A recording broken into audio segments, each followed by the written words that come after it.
Good afternoon and welcome to the Joy Show. We're back live and in person, and I am so grateful to be back with you this Friday afternoon. TGIF, aren't we glad? The Joy Show is really about the individual, joy being an acronym, just one you. And we're all created unique and special. So it's wonderful to have guests on that we can share these great stories. But to begin, I'm going to begin with the land acknowledgement, and then I'll introduce our guest. I am honored to be living, working, and playing on lands that have been stewarded for millennia by the Mississaugas of the Credit, the Anishinaabe, the Chippewa, the Haudenosaunee, and the Wendat peoples. And it is now home to many diverse First Nation, Inuit, and Métis people. I recognize our history. I realize all that has occurred. And what I know is that we are one. And it is in that oneness that all is well. Miigwech.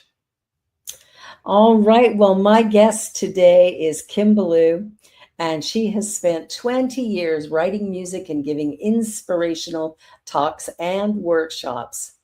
Kim has had many profound life-altering moments. Most notable happened when she was faced with the choice of continuing to live her life in compartments, weighed down by the secrets of childhood abuse, unhealed trauma, and living out patterns that left her with feeling no sense of purpose or meaning. Once Kim discovered her own voice, she became passionate about helping others do the same. Through her continued healing journey, Kim also found a way to give voice to being sex trafficked as a child, and as a result, gave a TEDx talk in October of 2021. Welcome, Kim Belew. Hey, it's so great to be with you. Good to see you. Thank It's you. so good to have you here. And it's interesting when we think about your background, because you were on the Out of My Mouth show, and the idea of being sex trafficked is like, and I did watch that YouTube video, your TED talk. And when you look at that, it's hard to imagine, but it really puts a different spin on it. But you have worked to find yourself, your true self after the trauma. Tell me a little bit about that and what you're doing now. Yeah, I mean, it's first of all, I know that it's a huge miracle, and I feel like not only am I finding my voice for me, but I'm finding my voice for a whole lot of people who haven't or can't or never did. So I see it as a bigger mission. I see this, and first of all, not knowing I was trafficked, I was just trying to heal from childhood of, sex abuse, which is what I thought I had. Yeah. And I was doing all of this work and just took this, it took me down a path of some habits and patterns that were not fulfilling. And I was living my life in all these compartments. And I remember, probably 30 years ago thinking, my God, it would be so nice if I could pull all those compartments together and just be Kim, the same Kim everywhere I go. But I thought it was a pipe dream. And then I ended up at a Unity for the first time 25 years ago. Yeah. And it was because all of that came crashing down around me. And I began to just start to figure out who is Kim first of all, and then just live from that place. And it's, I'm still doing that. I'm still working at it. I think we all are. Yes. But man, how much more freedom do I have because I'm living as the one Kim, which means no more shame about talking about my childhood. I had a lot of shame about that. No more shame about the religion I grew up in. I was ashamed to even talk about that. No shame about my sexuality. No shame about starting out as a rap musician. I mean, all of those things carried shame. And so the more I've released shame, the more I've stood in my power. And so that's really what I want to share with others. Oh, that's so incredible. Because going through what you went through as a child, and I mean, it happened for many years. What did you say, from 11 to 18, basically? Yes. That's pretty horrific in itself. And then the fact that it took a number of years before you even realized what had happened to you. That's a powerful story. Yeah. So you started off as a rapper, but now you sing. Hmm. So tell me a little bit about that transition from Yeah. rap to actually singing. I'm curious. Yeah. Yeah. Yeah. So So, quite a wonderful transition. So in 2014, I had been rapping for about 10 years and doing it, loving it. And I still love it and I still yeah. rap. Um, but I had this story that said, you shouldn't sing, Kim, because you're bad at it. Someone had said this to me, and I heard many years ago that it takes 7 seconds for something to become a belief and a lifetime for us to unbelieve it. And that's That's right. exactly what happened. That 7 seconds, someone said, you shouldn't sing. And I carried that story. And I was Yeah. reading the Four Agreements again. I call that my Bible. It's a And good I was book. reading Yeah. it again. And it was like, why haven't you tried? Just try. And Hmm. so I started to teach myself to play Imagine on the piano and sing along with it. And I found this voice in there that I was like, you know what? I'm going to do this not because I want to be a great national singer, but because I want to claim my power in this. And I want to claim a new story that is, I am going to sing because I have a song, which is what Maya Angelou says. A bird sings Hmm. because it has a song. And so that's how it started. Yeah. That's beautiful. So do me a favor. I'm going to put you on the spot. Give us, just a few bars of Imagine. Ah, imagine all the people living for today. Yeah. So that's without having a note Beautiful. or anything. Yeah. Yeah. Yeah. So, It's interesting. Your voice is beautiful, and I've heard you rap as well, hmm and I think that sometimes the stories that we're told, the little, and it's those little tiny things that people say to us that tend to really pop in and stay stuck. hmm I remember, even for myself, that idea that, I can't do anything right. hmm That was a big one for me to overcome, is, I never do anything right. Right. Um, so we build these walls around ourselves because we believe those things we were told as children. Yes. We were taught about money, we were taught about relationship, not because people sat down and gave us a lesson, but because we Mhm. observed behaviors of the others around us, Yeah. or what they said to us, and we picked it up and accepted it. And even as adults, if it taps into some part of us that already feels inadequate, it doesn't take much for us to carry that, and carry on with it. Yeah. So, yeah, it's a Exactly. powerful thing to break those chains and to break those patterns. Yeah, I think it's really important. I know, one of the things I've found at the center often is every now and again we'll sing the song "How Could Anyone," and I love that song. I do too. And you look around the room and there's like waterworks, Hmm. people crying all over the place because nobody's ever said to them, "You're beautiful, Yeah. you're perfect just the way you are." Yeah. You're nothing less than beautiful. Yeah. Nothing less than beautiful. Yeah. I It's, love it. yeah, yeah, me too. And yeah, I just got some little goosebumps. It's fascinating because those are the stories we're not told. We're not told, "I love you enough," hmm and we don't love ourselves, and then we create chaotic, crazy lives. Absolutely. We're constantly, well, personally, I was constantly, and I still do this, is compare. You're comparing, and Yeah. in the world of AI and filters and social media and Mhm. perfection being thrown in your face all the time, it's easy to get caught in that. Yeah. And I heard Michael Gott say many years ago, comparison is the death of joy, not just the thief of it, but the death of it. The death of it. I Yeah. agree. And yet we're all very unique expressions. And so no one else can bring what each individual brings, no matter what they have. And so that's Exactly. what I have to keep back landing back on. So Well, and that's kind of the reason I created this show, is to really remind people that we all have a story. We've all been injured at some point in time or another, to greater or lesser degrees. And we all need air to breathe and food and water. And we know this. And yet it's not the way we necessarily treat ourselves or others. So it's finding that balance where we can love ourselves enough to actually be present in life and take our power back. So what was that journey for you, taking, beginning to sing, taking that, how did that feel when you sang publicly for the first time? Oh man, first of all, I was a nervous wreck, and I was shaking, and yet there was it's like I stepped into what Abraham Hicks calls the vortex. I Yeah. stepped into the vortex, in that moment. I felt like I was standing in Sedona on one of those vortexes, and I just was like, okay, this feels right. When you have those moments. And so no matter how scared I was, like everything was launching me forward. And though Nice. I've done many, many performances of Imagine since then, that's the one that felt like, yes, this was the Yeah. profound moment that said, this is how you claim your power.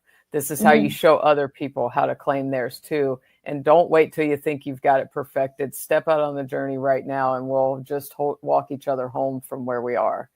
Yeah. That's really, really good advice. I know for me, one of the challenges I had, because, growing up with different abuses and things throughout, um, is that everybody called me Barb. Mm. And still people will assume that I want to be called Barb because most people shorten it. And I didn't like it at all, but I wouldn't correct anybody and I wouldn't Mm. ask. And finally, when I was, oh my gosh, I think I was close to 40, when I went, you know what, I really think it's time to use Barbara. And so I started using Barbara, and it took me a while to be brave enough to correct somebody when they got it wrong. But I've gotten to that place where where I'll sit back and say, "Oh, actually, I prefer Barbara," and they're like, "Oh, okay." It's like it's just not a big deal, and yet somehow, it's one of those things that you take it in stride, going, well, it is what it is. But now I've added my middle name, so I've got Barbara Jean, and it just feels right to me. And people are Mm-hmm. using it. Most people, a lot of people just call me Barbara, which is fine. And yeah, it's you know getting over that thing in our head that I had it in my mind that it was too much to ask people to speak 3 syllables. Right. Right. Like, that's low Yeah. self-esteem, man. Right. Yeah. And apologizing for asking what you want and need, right? Absolutely, Yeah. absolutely. Yeah, the Yeah. apologies. We were talking about that in another show. We were talking about, oh my gosh, oh, I can't remember. It's like we were talking about the idea of women saying sorry. Mm-hmm. And like, somebody bumps into you or steps on your foot and you're saying, "Oh, sorry." Yeah. That's a Canadian thing.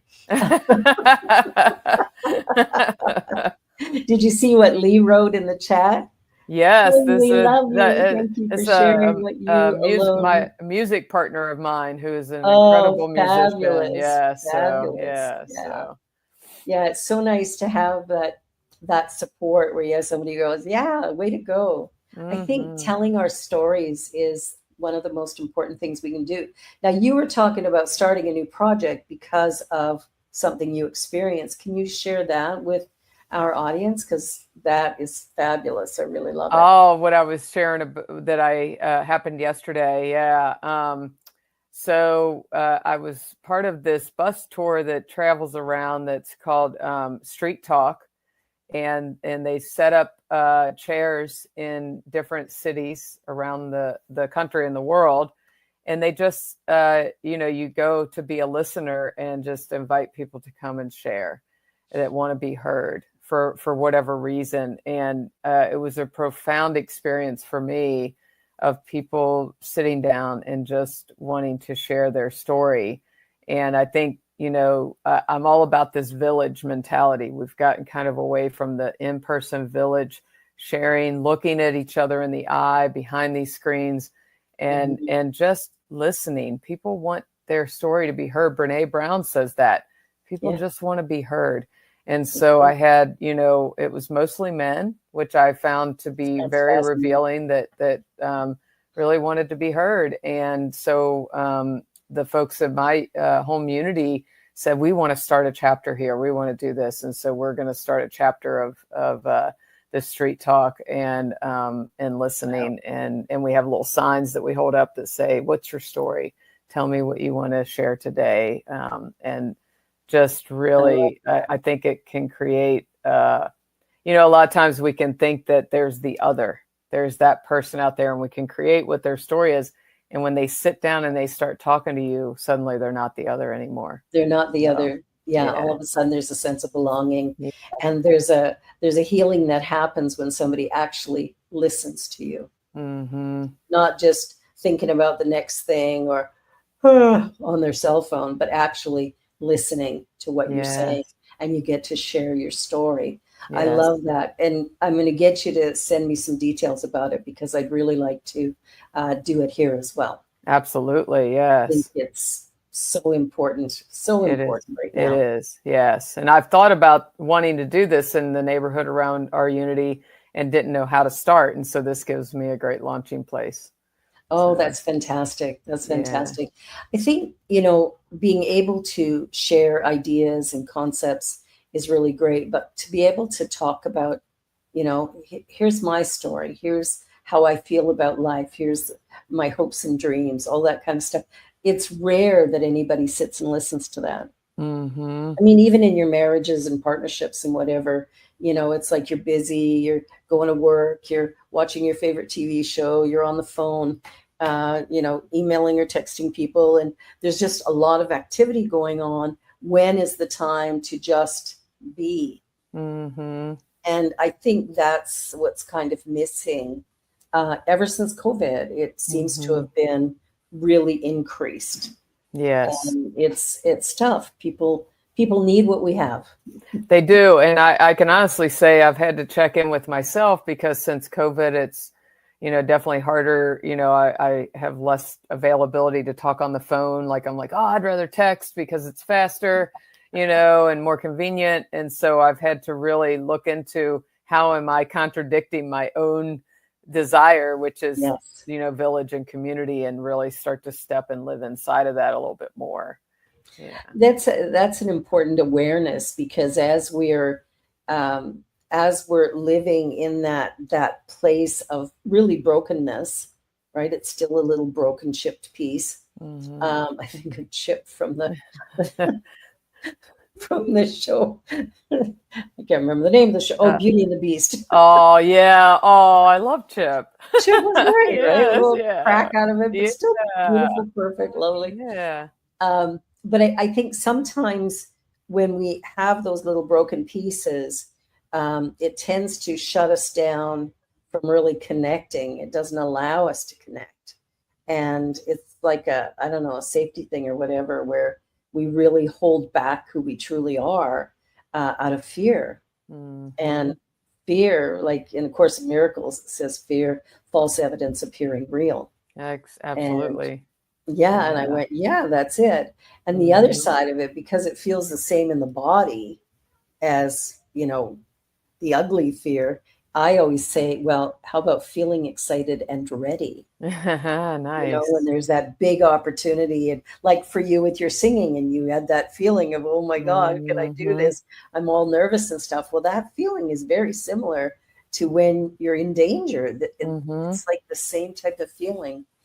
So let's just call it excitement. It is. And I've read studies that say that fear and that extreme excitement, it is in the same place. And so, Yeah. to sometimes we'll respond to it, and run away rather than like standing in it to let the excitement kind of take over. Yeah. Yeah, yeah. And So, that, and we know the power of words is such an important part of our ministries and what we do. And the words that we speak have power. mm-hmm. And so when we're talking about I'm scared, I'm worried, I'm frightened, I'm nervous, I'm upset, I'm angry, when we're saying I am this, Yes. become it. We're claiming it. Yeah. We're claiming it for ourselves. I am is very very Yeah. powerful phrase. Yeah. I just co-wrote a song. It's not out yet, with a couple of friends called "I Claim My Power," and it's Oh, I all can't wait about to what's hear it. going on right now in the world and just kind of Mhm. reclaiming our own power. And so I helped write the singing parts, and I just wrote a rap verse for it as well. So it's Oh, what's the rap verse? Can you share it I'm with us? very excited. I don't know it by heart. I just wrote Oh, it and sent it over to them to get approval. So otherwise, I would, because I love yes. this song Okay. so much. I can't wait to share it with everyone.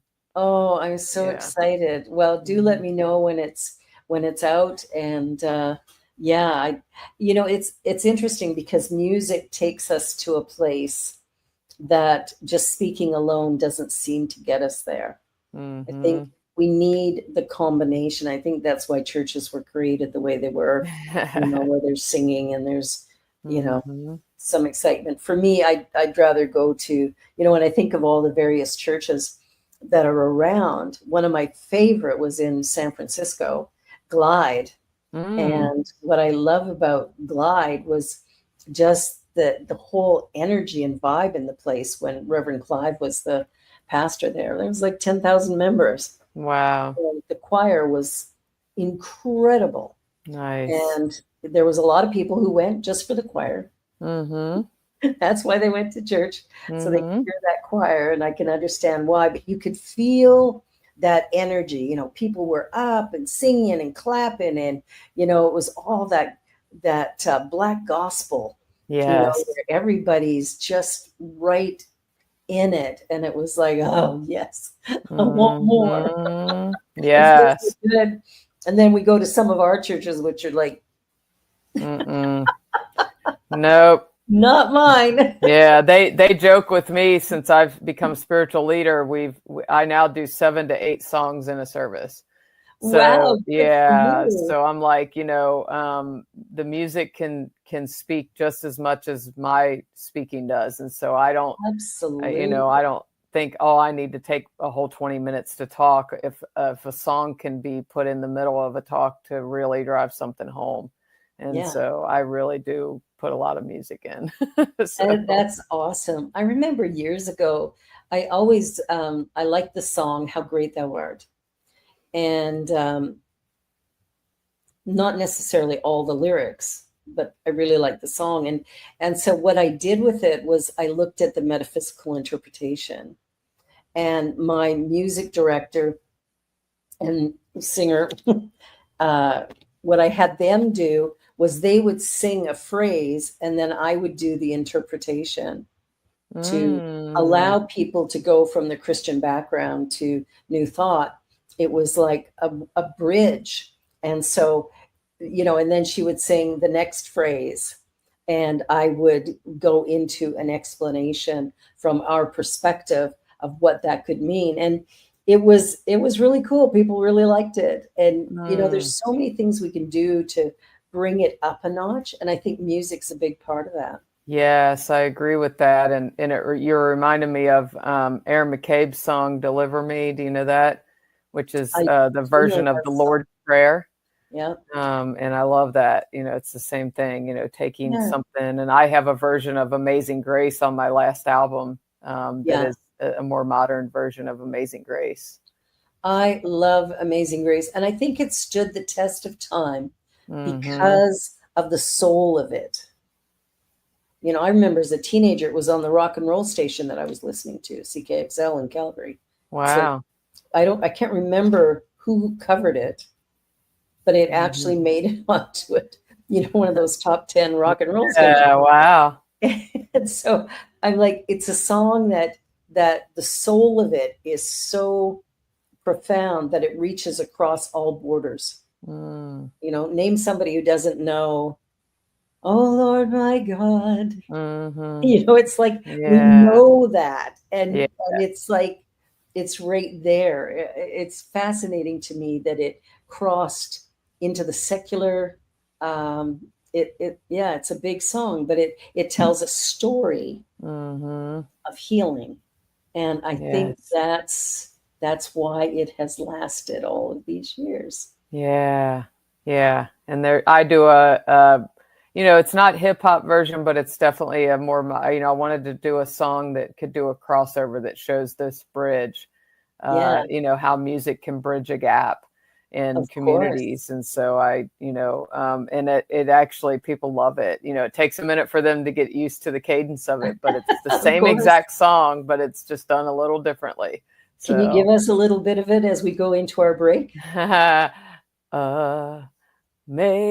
Amazing grace, how sweet the sound that saved a soul like me. Yeah. I So, love it. I love it. yeah. Love it. Yeah.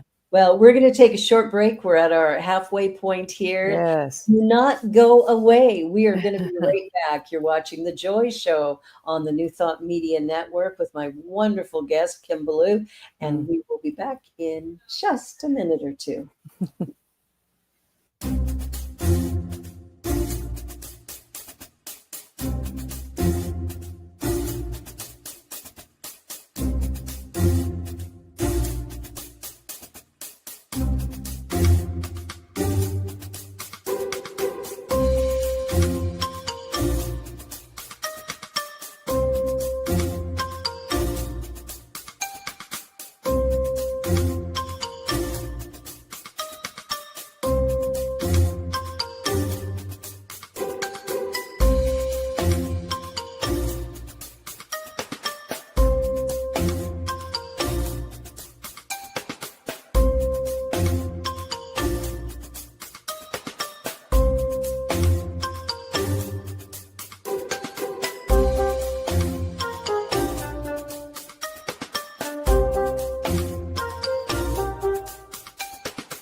Please help us say thank you to our organizational sponsors, including the Hefferland Foundation, Affiliated New Thought Network, International New Thought Alliance, Science of Mind Archives and Library Foundation, Center for Spiritual Living Denver, Center for Spiritual Living Midtown, New Thought Philadelphia, Planned Happiness Institute, Summit Center for Spiritual Living, One Heart Retreats, Center for Spiritual Living on the Lake, Unity Spiritual Center, Kitchener, Om Center for Spiritual Living, La Mesa, Satya Center, Center for Spiritual Living, North Jersey, Unity of Savannah, and Center for Spiritual Living, Seattle, as well as all of our individual donors. Thank you for making New Thought Media Network a place to be. Please come be you. And remember, like, share, and subscribe. New Thought Media Network, positively inspiring. And we're back here with The Joy Show, the place where you get to be who you are without apology. Mm-hmm. I love that. So tell me how you got into ministry, from your background and all the stuff that happened. Like, okay, how did you get here? Right. Someone just asked me this question last night. I was the least likely. So that's why I always tell people, like, you just never know when you step out on the path and say yes to one thing, there are a bunch of tributaries that happen that you don't expect or anticipate. And this was one of them. Yeah. I just was claiming my power first through finding out that I had a purpose. And then it was writing rap music and being the first person that was only a rapper in the New Thought movement. Yeah. And so that was wonderful. And I thought, this is great. I'll be a rapper. And then I started singing. and as I was writing music, telling stories. And so I was invited to speak one time at my home church. And from there, people just started inviting me to speak more. And over the years, as I have stepped into my own authenticity, and that at my home unity, we were between ministers, we were without ministers, and I'd been speaking quite a bit. And the board approached me and said, we want you to be our minister. Would you want to do that? And I said, no. I said, no, I do not. And then I went home and I thought about it, as all things. And I kind of got this epiphany of, okay, maybe you can tell them how you would want to do it. And I checked into some things, and there was a special dispensation program. And so I went back and I said, yeah, I'll do it under these conditions. Special dispensation, part-time, which means I can still travel. And they said yes. And so here I am, and that's been 4 or 5 years, Wow, good for you. Yeah. So good for you. Yeah, that's how I became an ordained unity minister, because I'm a CSL minister. I've been for 25 years. Wow. And in 2019, I was invited to speak at a unity church, and I would speak there once a month. And then, like you, the board came up to me and said, would you be our minister? So I served there for the next couple of years.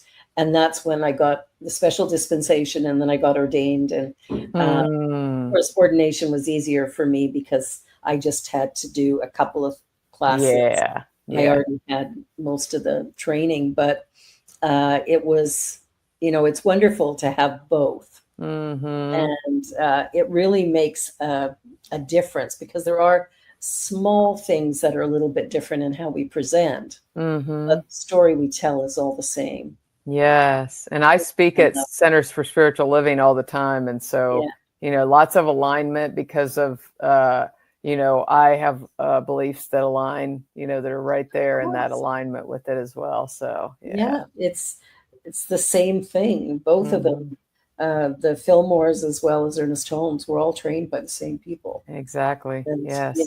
And when you go back and look at the work of Emma Curtis Hopkins, or my favorite thing to look at is the letters of Myrtle Fillmore. Yes. Yeah, I have that book. That woman was fierce.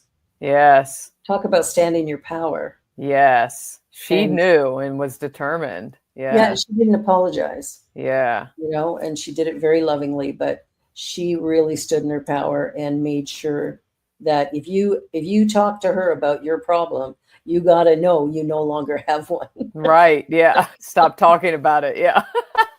Stop talking about it, because yeah.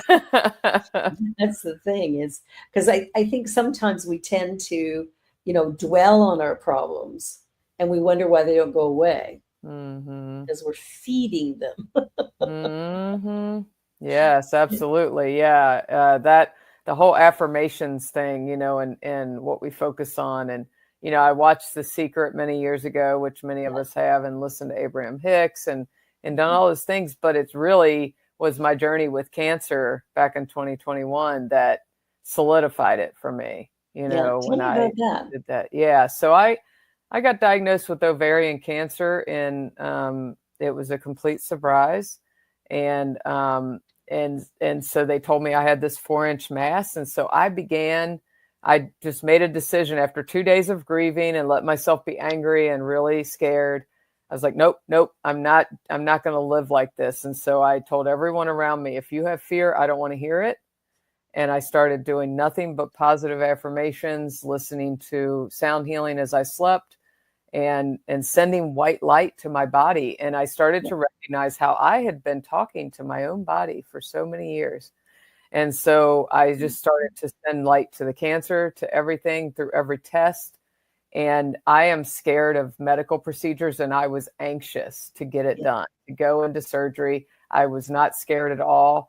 And when I came out the other side of the surgery and got all the results, that 4-inch was a 1/2 inch.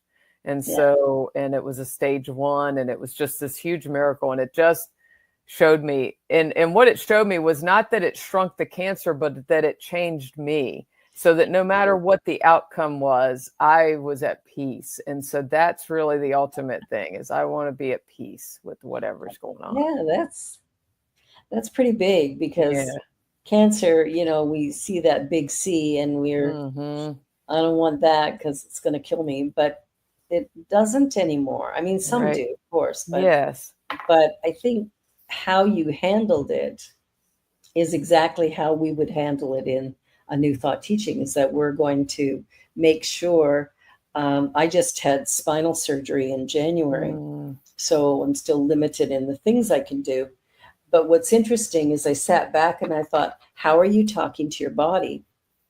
And not necessarily now, but I thought back to, when I was a kid, when I was a teenager. Oh my gosh, everything was wrong when I was a teenager. I think most of us went through that. And then the early 20s and into my 30s and 40s.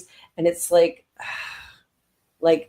I sat back and went, no wonder you've had hip replacement at your age. And no wonder you just had, spinal fusion and whatever done, because you have really worked at disliking your body ever since you came to the planet. That has to stop, right?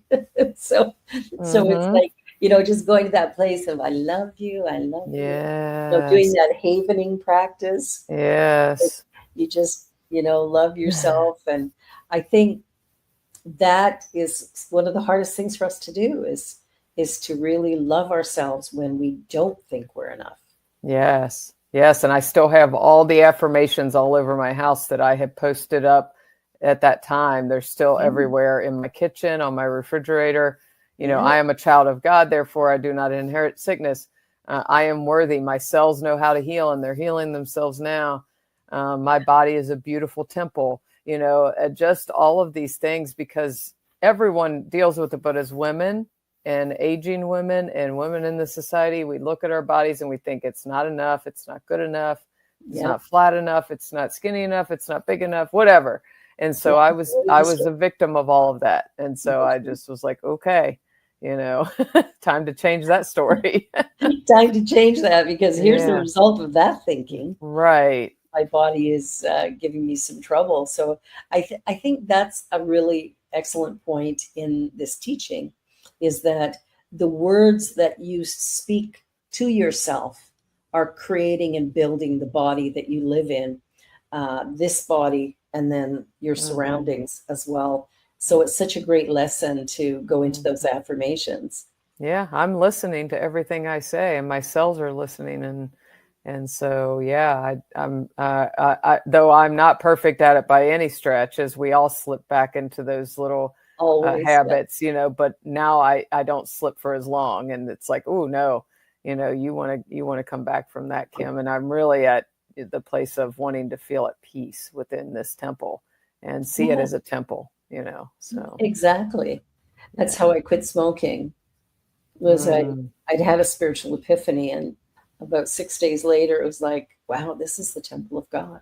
I don't have the right to destroy it. It was like I don't know if I had a dream about it or if I had a vision, but it was like I knew that if I continued to smoke the way I was, then I would be hauling around an oxygen tank by the time I was 40. So it wasn't cancer that I thought about, it was emphysema.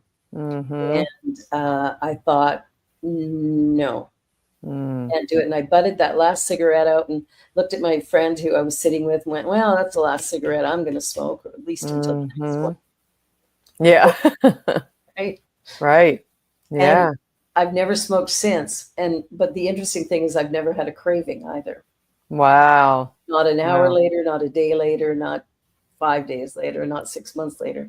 Hardest thing I ever did was quit smoking cigarettes. It is. It's a really hard one. Yeah. And for me, it was, as soon as I went, this is a temple of God, I can't kill it. My conviction was so strong in that smoking became a thing of the past. Which, a friend of mine drove me to work about 6 months later, smoking. He hands me a cigarette and I went, I don't smoke. And he goes, yeah, right. He's laughing. A cigarette. I said, Rob, I don't smoke. I did quit. I smoked 4 packs a day when I quit. Wow. So it was like there was always a cigarette. No matter where I was. You could smoke at work in those days. So yeah, it was a continuous thing. But I think sometimes we forget about the power of our words. And we might correct our speaking, but are we correcting our thinking? Thinking. Yes. That's a big one. That's a big one. Yes. When you think about your past, do you have any emotional tie to the people who hurt you? Like, is there any, like, do you have any residual? I know you remember things, but do you have residual, like, oh, how could you have done that? Like that anger or resentment or I don't have that anymore. What I do have is, I'll have the memories, but what I've reached, and it's truly, all of it feels like grace to me. yeah, But I reached a point several years ago where I became grateful for every single piece of things that have happened, because I like where I'm at now. And I know that if any of that changed, then it would shift where I'm at now. And I feel like that there's a bigger purpose involved in it. Not that it happened for that purpose, but that I found the purpose in it. So there's two different things. I speak out because I think it is an absolute thing that needs to stop. yeah. But I found my purpose within what happened. And so that makes me, yes, I have pain and I have things that'll come up, but I don't question it. I don't say, why did this happen? Or, any of that. So, yeah. Oh, that's awesome. That's awesome. I think that's a great story for people to hear, to be grateful for the journey that you've walked, because it's that journey that brought you to this moment. And if you're satisfied with your life now, if you feel like your life is on the right trajectory, it's moving in the right direction, of course you're going to feel, more grateful, a sense of greater comfort, whatever. But it's nice to hear that story, especially coming from the horrific background that you came from. Yeah. And I will say, I tell this often, my mom and stepdad, my stepdad was who trafficked me. They died in a car accident when I was 20. And so I do say, I think some of the grace that I have is because he's not living, and it enabled me a space to do more healing than if I had to see him or face him or be in his energy field. I know this. And so all of it, is profound, and it doesn't diminish anyone else's experience of if they are holding a lot of that pain. I held it for many years, but I've reached this point and I'm really grateful. So what do you think, like, as you reach that point of real forgiveness, which means you're not tied to it anymore, when you, like, what was your process? Can you share, like, how you managed to do that? Because forgiveness is a tough one for a lot of people. It is a tough one. And for me personally, I couldn't force myself to forgive my stepdad.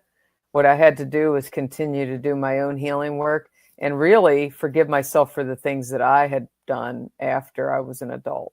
So really, if I look at things, it's like anything that I see out there is something that I usually need to heal within me. And as soon as I can heal that part within me, it's easier for me to let go. And so it really happened organically through my own process of healing. I'm driving down the road one day about 10 years, I don't know how many years ago. And it was just, I felt it.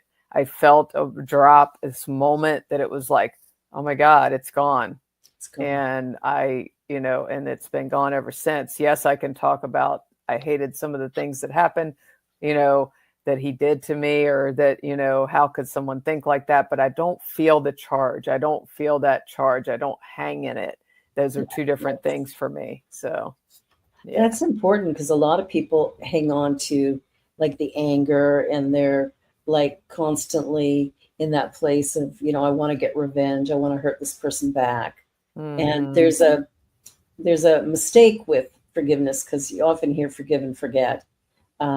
Forgive is one thing, forget is a whole different thing, because our brain stores it like a computer. Everything's there. Absolutely. So to forget, how are you going to forget that you were sex trafficked? Right. I don't care how long you live, you're not going to forget that. Right. But the charge is gone. The charge is gone. And how do you break the chain? For me, the breaking of the chain, it's like people can could say, oh, you have a reason that you would have carried on bad behaviors because of your childhood. I was like, but where does that end? My stepdad probably had a really bad childhood that created his whole thing. And, that's not a reason for me. And so, I need to take my own power and responsibility for myself. And the only way to break that chain was to not feel like I have a reason to act out the way that I had been in early adulthood. So. Yeah, it's interesting because I think a lot of people don't understand the healing process. They don't understand the idea of forgiveness. Mm-hmm. And it's, often misunderstood as, oh, yeah, so what they did is okay. Mm-hmm. That's a really common phrase when I talk about forgiveness. Right. Oh, so it's okay that they did this to me or did that to me. It's okay that Hitler did what he did. It's okay that, it's like we have these stories and then we make them bigger than they ever actually were. We bring in things like, Hitler or whatever, which is pretty extreme and it's got nothing to do with today. So why am I pulling that in? Well, I'm using it for drama. We love drama. So right. We're in that funny position where, and I think there's shame too, especially with sexual assault, because there's a pleasure in it. If the person isn't actually, beating us or whatever, it feels good. And so there's that sort of push and pull, like where I'm going to feel shame because somebody did this. But at the same time, at the moment, there were moments where I didn't want it to happen, but man, it did feel good. So how do we marry that, our own sense of guilt or shame around those things? I think talking about it is one, and I don't, I can't say I look back and had pleasure, but I talk about this in my TED Talk, which is went to my stepdad for sex because it was all I knew. And I think there's a shame in that. I think there's a shame that comes up for people you're confused. You don't know, you can't separate what's going on with your physical body from, okay, this is the person that I need to go to for that. Yep. And so then you start to think you're responsible for their actions. And so on the note of forgiveness, it doesn't mean you don't talk about it. It doesn't mean, I've had people say, well, if you've forgiven, why you still talk about it? And I was like, because I've forgiven, because I'm healed, I can talk about it from this place. I'm not talking about it with hate and anger. I'm talking about it with conviction and passion, that it can stop and it can end for someone else, or be the voice for someone else. And so those are two different things, and I do know someone who was abused by their dad, and they loved each other. And yet, so it became that draws a little line there of a deeper kind of healing, because that brings up a whole nother kind of shame. Yeah, it really does, because, your parents are, when you think back to when you're little, your parents are God. They know all, they see all, and they're everywhere present. Especially if you do something wrong, you say a swear or whatever, you're in deep, deep trouble. So I think there's a challenge with that, because in my mind, this person has power over me. And so I can't really do anything about this at the moment. But the other side of it is, this person loves me and I love them and I trust them. And so there's a real mess that comes trying to make sense of all of that. You love me, and yet you're doing something that is actually not loving. So there's a lot that goes on for a young person. Well, and it goes into adulthood. So then you can translate that into how you are in relationship with others. For me personally, it's like, oh, so if someone loves me and they hurt me at the same time, it gets confused in the mind, and so those are all the parts that have to heal personally.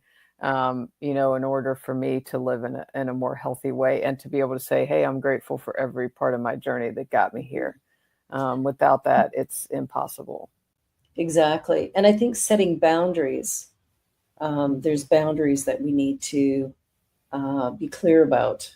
I think Mm-hmm. sometimes we forget the power that we actually have, and we don't have boundaries. We just sort of fall through life and wonder why we're constantly living with skin knees because we're falling constantly. So, what about boundaries? How does that play in your transformation?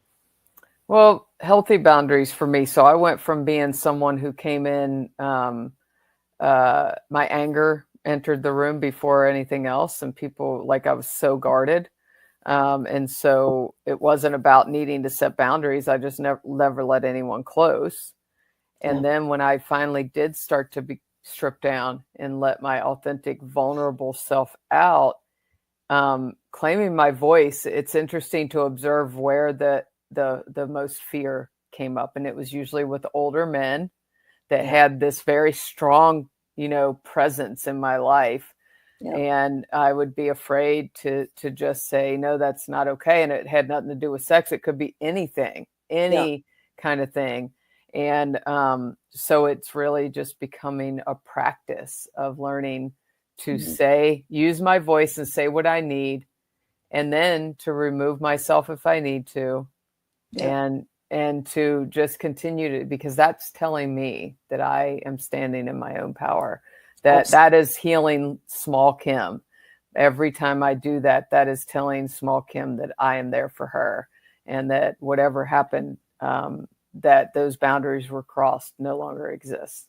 So, That's really powerful because I think, you talk about little Kim and, I had my little Barbie mm, that um, I think doing inner child work could be a really powerful part of what we do to really bring to the surface our essence so mm-hmm. that we can, remove the rubble so we can actually see who we were when we came in. Like, Yeah, what was it that we came here to do? Because everybody came here to do something. right. And what is that thing? And then how do I do it? Because Mm-hmm. the doing and the being are very different. For me, it was like when I was asked, "Who are you?" by my teacher, the thing that came out of my mouth was, "I am love expressing." Mm. And and I sat with that for a second, going like, "Why did you say that? Like, you're a Mm-hmm. mom and you're a grandma and you're all these things." But the truth is, I'm none of those things. Those are things I do. But Mm-hmm. who I am is, this divine essence. So it's interesting to start to look at defining ourselves differently. Yes. You know, Yes. we've got these labels we've put on each other that we feel like we have to maintain.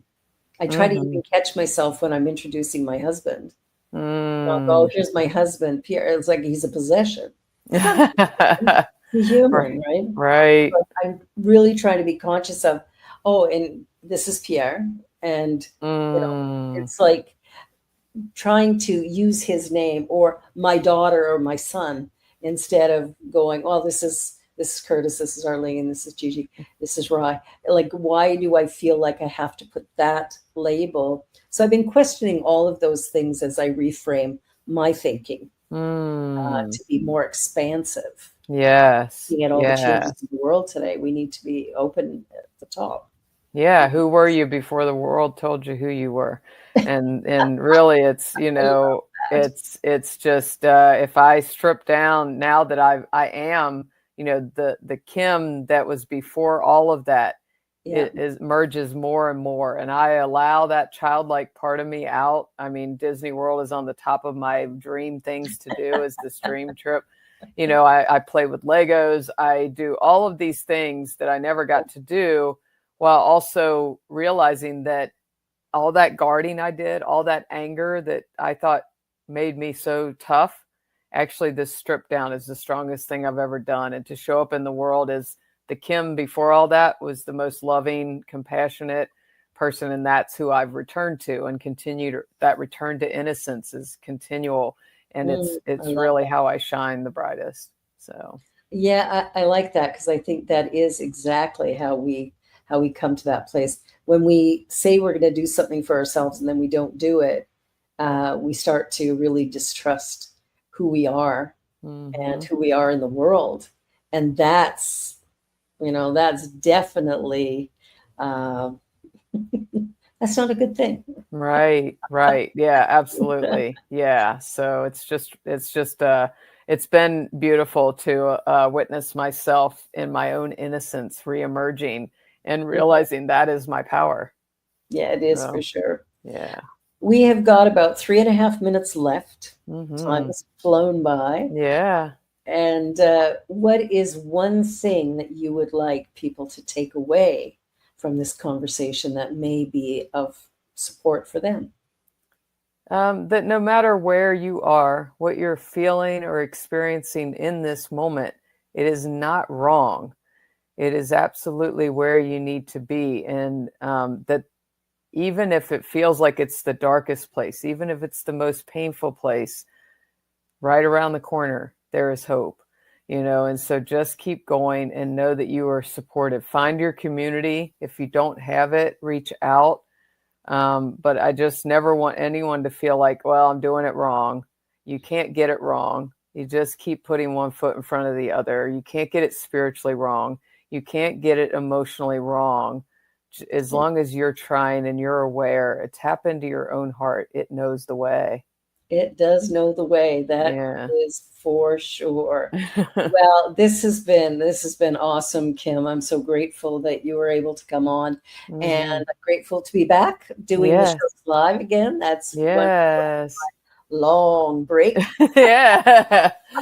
Well, I'm Spinal grateful too. surgery is no joke, I'll tell you. I bet. And continued healing for you. Yeah, no, it's doing really well. So I feel good. So I just want to say you've been watching the Joy Show here on the New Thought Media Network.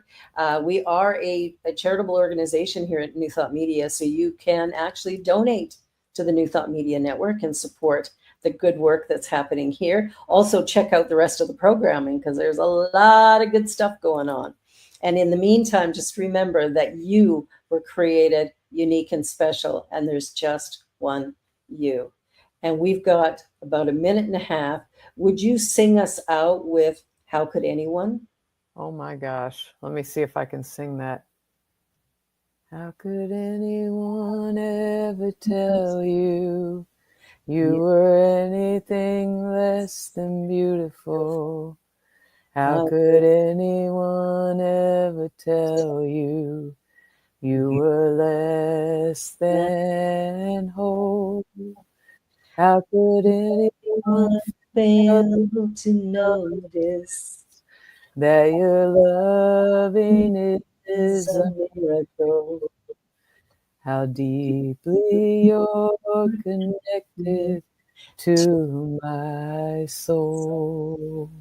Oh, Yeah. thank you. That's beautiful. Have a great weekend, Yeah. everybody. Know that we love you.